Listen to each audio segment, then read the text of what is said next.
Perkenalkan nama saya Putri Pratama dengan NIM 422241009 dari kelas pariwisata 1. Dalam video ini saya ingin membahas dua hal penting yang sebenarnya sudah menjadi bagian dari hidup kita sehari-hari, yaitu enkulturasi dan sosialisasi.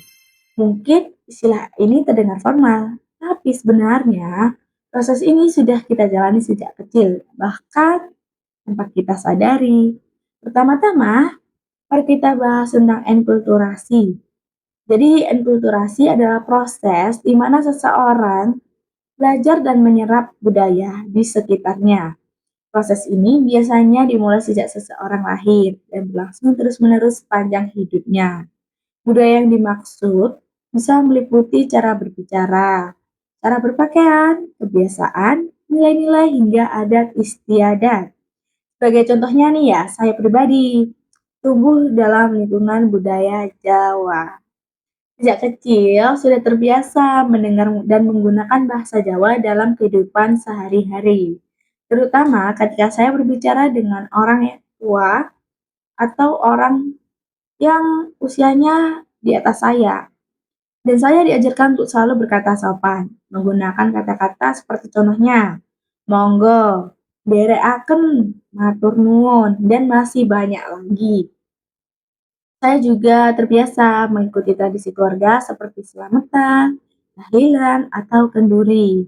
Kegiatan-kegiatan itu bukan hanya sekedar untuk kumpul-kumpul saja, tetapi di dalamnya ada nilai-nilai kebersamaan, syukur, dan penghormatan terhadap leluhur. Tanpa saya sadari, semua itu telah membentuk cara berpikir dan bersikap saya hingga sekarang. Dan itulah proses enkulturasi. Kita belajar budaya dari lingkungan secara alami, dari kecil hingga dewasa. Lalu yang kedua adalah sosialisasi. Sosialisasi adalah proses di mana seseorang belajar untuk menjadi anggota masyarakat.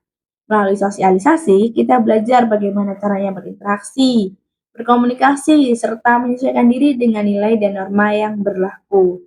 Kalau di keluarga saya, sejak kecil saya diajarkan untuk saling membantu, menghormati tetangga, dan terlibat dalam kegiatan sosial di sekitar saya. Contohnya nih, ikut kerja bakti, menghadiri acara pengajian, atau sekedar menyapa tetangga saya. Dari sana, saya belajar arti gotong royong dan pentingnya menjaga hubungan sosial.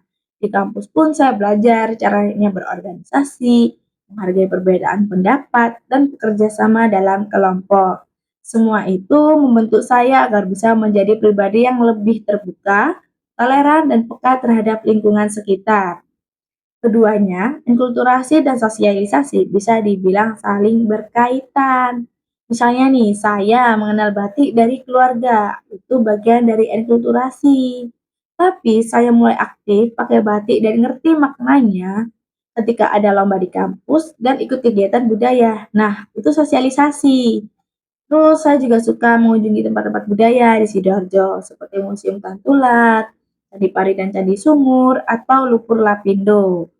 Tempat-tempat itu bukan hanya objek wisata, tapi juga sarana edukasi tentang budaya lokal dan bagaimana kita sebagai generasi muda bisa ikut melestarikannya. Saya merasa beruntung bisa tumbuh dalam budaya Jawa yang kaya akan nilai kesopanan, kebersamaan, dan spiritualitas. Dan saya juga merasa bangga menjadi bagian dari masyarakat Sidoarjo yang masih menjaga nilai-nilai tersebut. Sebagai generasi muda, kita punya peran penting untuk terus menjaga budaya ini, bukan hanya dengan mempelajarinya, tapi juga dengan menjalankannya dalam kehidupan sehari-hari. Sebagai generasi muda, penting banget buat kita menjaga budaya yang sudah diwariskan oleh orang-orang yang terdahulu. Bukan berarti harus pakai baju adat tiap hari. No, no, no. Tapi cukup dengan menghargai, menjalani, dan mengenalkan budaya itu ke lingkungan sekitar. Itu sudah menjadi bentuk pelestarian. Apalagi di era yang sekarang, yang serba digital. Kita bisa banget kenalin budaya lewat konten, video, atau media sosial. Mungkin akhir kata, semoga video ini bisa memberikan gambaran bahwa enkulturasi dan sosialisasi bukan sekedar teori, tetapi benar-benar menjadi bagian dari perjalanan hidup kita. Itu saja yang bisa saya sampaikan. Sekian dari saya. Terima kasih. Bye bye.